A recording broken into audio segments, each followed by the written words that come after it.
Well, good morning from a rather damp Thailand. Thank you for joining us on TNT. We will be talking about weather today and a whole lot of other things and some of the completely botched reporting about this tropical depression. All that and more on today's TNT.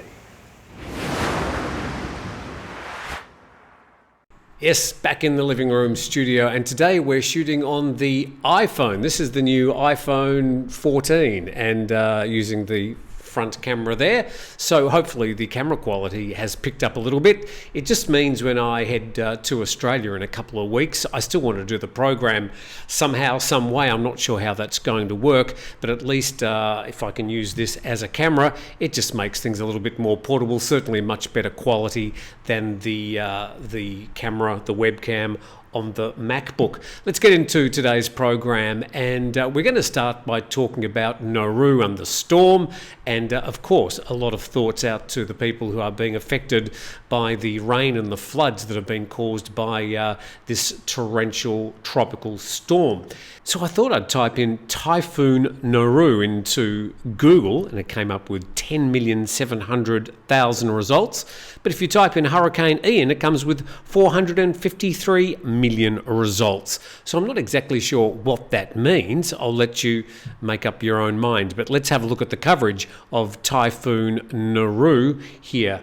And the Bangkok Post yesterday, and just have a look at the time, just before 3 o'clock yesterday, was saying that Typhoon Noru to hit northeast provinces Wednesday night. Well, I question that because, as we'll soon see, it had already reached Thailand. That particular story says that Typhoon Noru is forecast to reach the northeastern provinces of Amnat Charoen and Ubon Ratchathani as a tropical storm Wednesday night, bringing nationwide heavy rain. And yes, there certainly has been quite a lot of rain, not only in those provinces but other parts of Thailand. But those other heavy rainfalls were caused basically by the monsoon season, certainly exacerbated by the size of this tropical storm. But the actual centre of the storm, the eye of the storm, the rain that it dropped was, of course, more intense.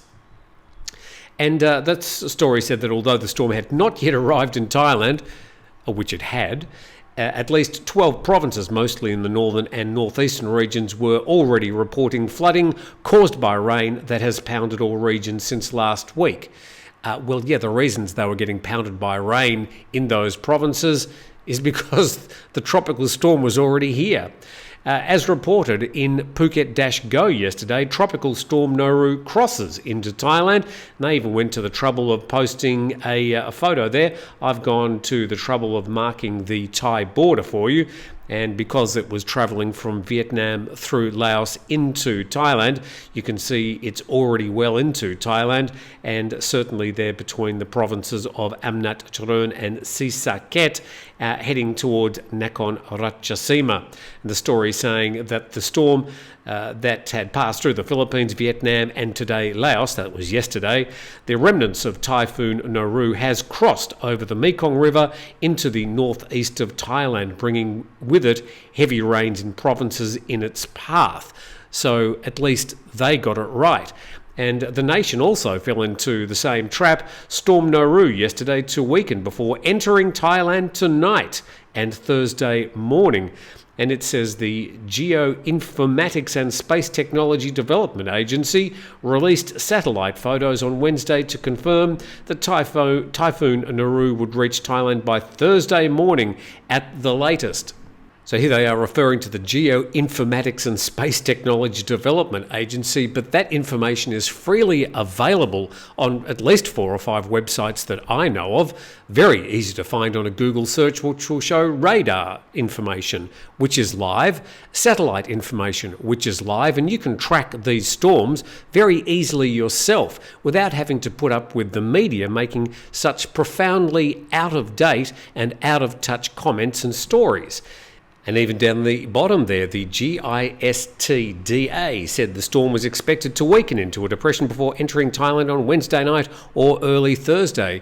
If that's the information they were giving, they weren't even looking at their own screens and the data. Let's just check the TMD, the Thai Meteorological Department, and at least their warnings are correct, saying at 4 a.m. this morning, the depression Noru was due over Yasatorn, and there's the latitude, with sustained winds of 55 kilometres per hour. So that storm now just a mere tropical depression as it weakens, making its way westward across Thailand. And of course now we've got to cope with the floods that have come not only from that rain, but also from other monsoonal rains. And next week, a lot of this is going to be making its way down into the capital as it tries to escape out into the Gulf of Thailand. And I'm sure that will be causing headlines around about this time next week. In the meantime, we've got a big day coming up, October the 1st.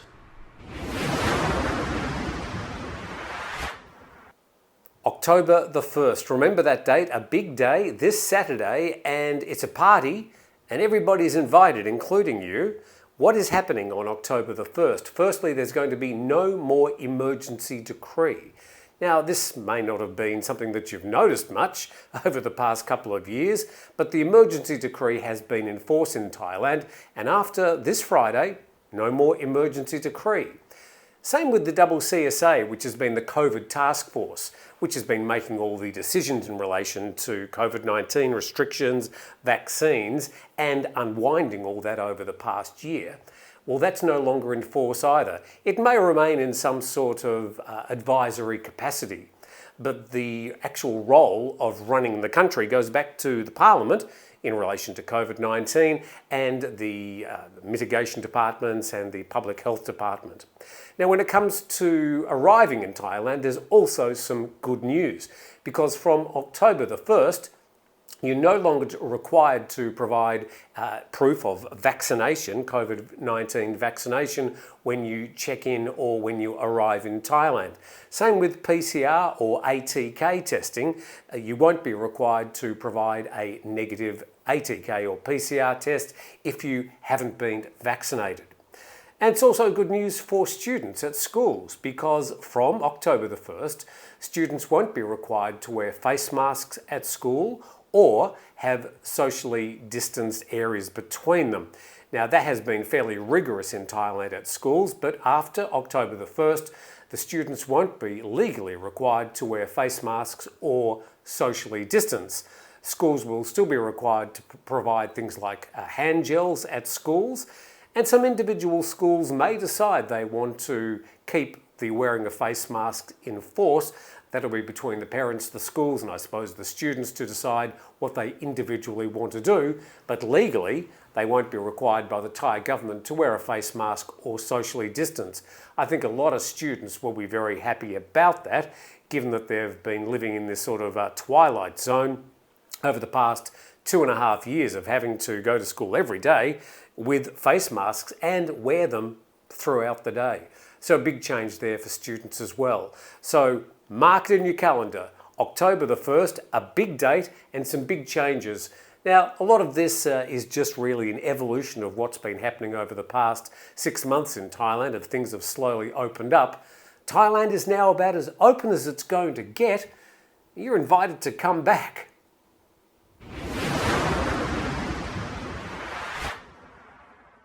You're watching TNT, and I thank you very much for tuning in. Please subscribe to the channel if you get a moment.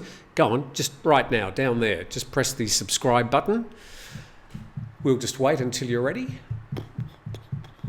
And also, big thanks to our sponsor, 5 Star Marine. We appreciate your ongoing support and invite anybody coming down to the southern island of Phuket. If you want to go and see the islands, make sure you contact 5 Star Marine to check out a private tour with them. To our next story, and this one, interesting. Calsod English quoting on their Facebook page, another military coup. What coup? And the Defence Ministry spokesperson, so it hasn't been taken so seriously that an actual politician is speaking out, but indeed a military spokesperson, discounting coup rumours yesterday by saying the army won't stage yet another military coup.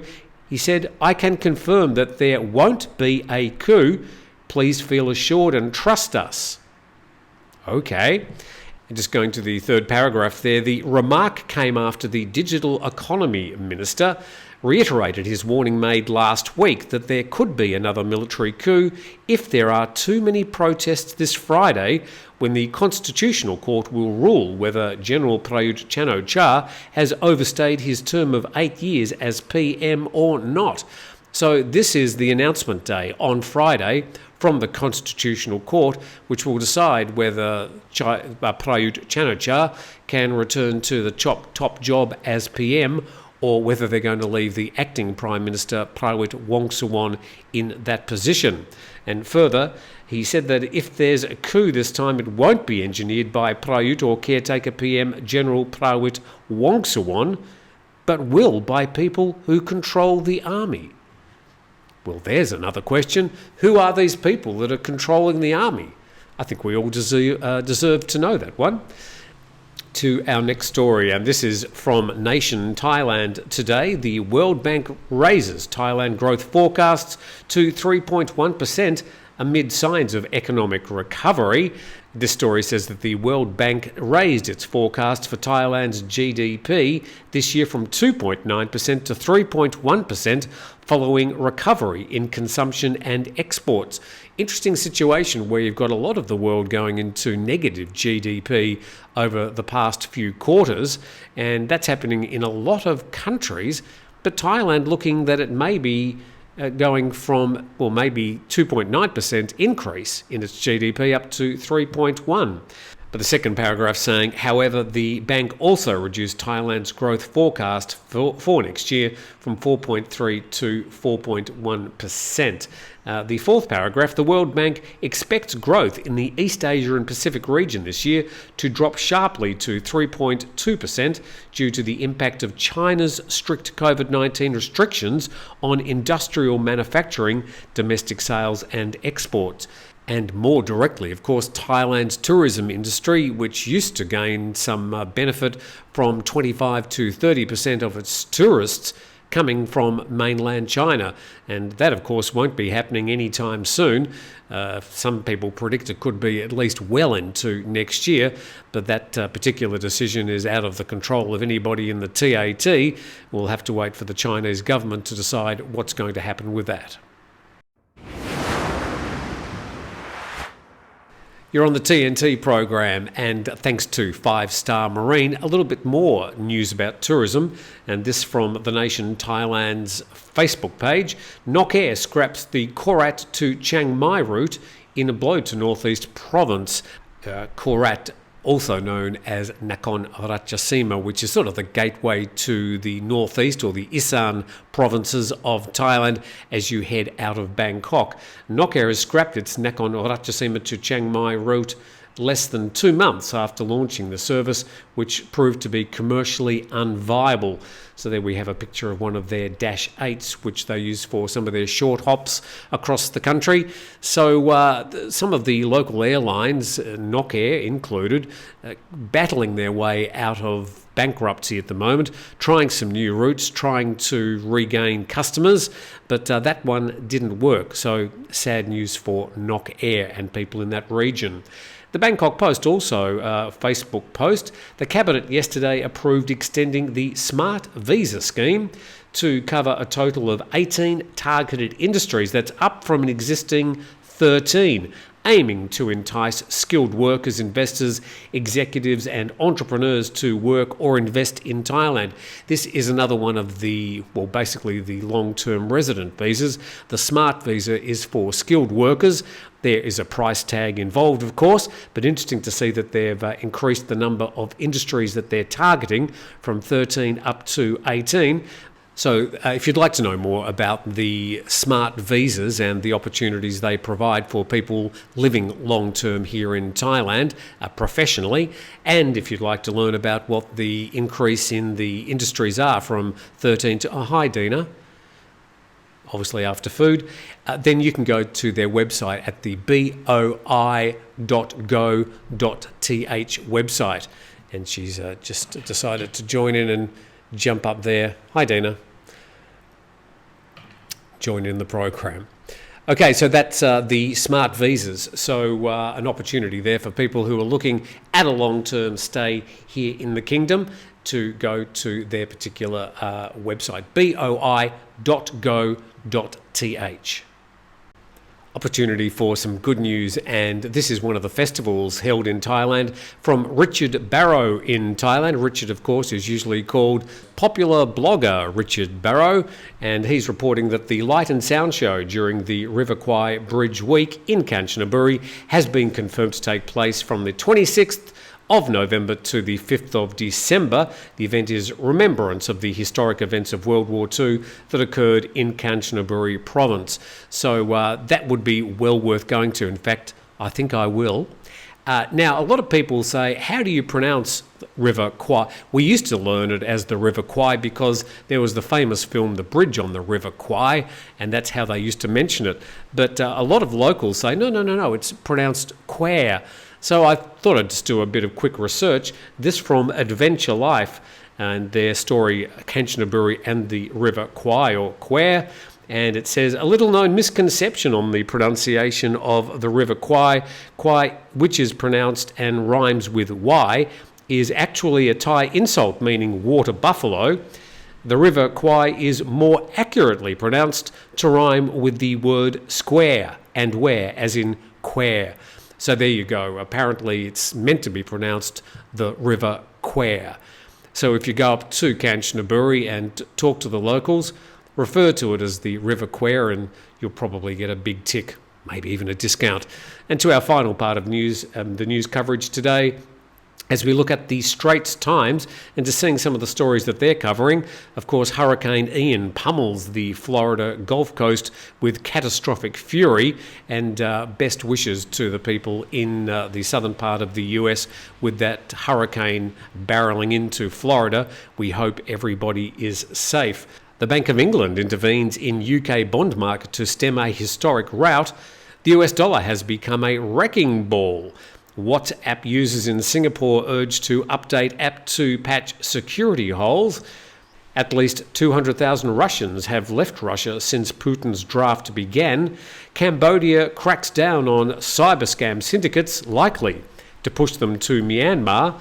And Samurai and Song, Shinzo Abe at Budokan, referring there to the funeral of the former Prime Minister of Japan, Shinzo Abe. And false bomb threat on a Singapore Airlines plane. Passengers said aircraft circled in the air for about 40 minutes. Apparently military aircraft were set up to escort that plane due to fears of a possible bomb on the plane. And with that, as a storm sort of sweeps into my little section of Phuket with a brief bit of rain, I'm sure it'll be over in about 10 minutes and the sun will be out. Thank you very much for dropping in today. Please subscribe to the channel if you get a moment. And on behalf of me and my editorial assistant, Dina there, and oh, there you are, you can see the storm outside as well. We'd like to thank you very much for dropping in today, watching the program. We're here 5 days a week, and on Saturday we do our live program where you get to ask questions and we get to have a bit of a chat together. I was going to have a co-host on Saturday, but that's not happening now. So it's going to be just me and you again on Saturday morning, 9 a.m. Thai time. But for today, thanks for watching. Stay safe and keep dry if you're up in the northeast of Thailand. And we'll see you tomorrow.